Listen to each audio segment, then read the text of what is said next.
Une fois que la femme tient son bébé dans les bras, les douleurs de l'enfantement sont immédiatement éclipsées. Les 9 mois durant lesquels elle ressentait d'immenses douleurs, elle avait des envies bizarres, des sautes d'humeur, des insomnies, paraissent lointains, très lointains. Aujourd'hui, elle voit le fruit de ses entrailles.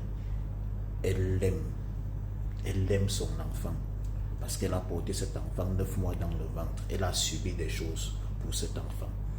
Elle est déjà entrée dans la grâce, parce qu'elle a enfanté. Ce n'est pas donné à tout le monde. Cette joie sublime, cette joie indescriptible fait d'une mère une personne spéciale. Elle fait d'une mère une personne spéciale. Et elle lie la mère à l'enfant à jamais. À jamais. Parce que personne n'aimera un enfant. L'amour affectif là, l'amour maternel, plus que sa mère.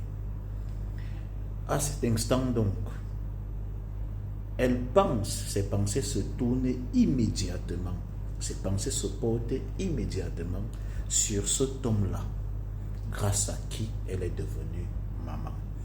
Cet homme qu'elle a aimé, cet homme dont elle était follement et passionnément amoureuse au point d'emporter la semence. Cet homme qui est le père de cet enfant, cet homme qui a un lien à vie, un lien éternel avec elle à partir de cet enfant. Ceci pour vous dire quoi? Que vous qui épousez les mères célibataires, bonne chance à vous. Parce qu'elles n'oublient jamais, je dis bien jamais, les pères de leurs enfants. Si même vous tombez sur une mère célibataire, vous lui dites faisons un deuxième enfant pour que moi je sois rassuré et que je m'engage, elle ne traitera jamais ce deuxième enfant comme le premier. Elle aimera plus le premier enfant parce que c'est l'enfant de l'amour de sa vie. Vous allez remarquer que lorsque vous tombez sur une mère célibataire, au départ elle va diaboliser le père de son enfant. C'est un salopard, c'est un chien, c'est un irresponsable, c'est un imbécile. Je ne veux même pas que l'enfant le connaisse. Tu es déjà son nouveau père, c'est toi sa figure paternelle. Puis quelques mois après, ou quelques années après, son discours change, sa posture change, son opinion à propos du père de son enfant change.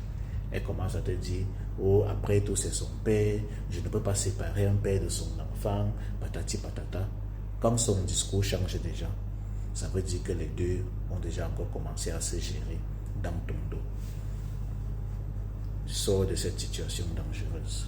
Sors de là. Voilà.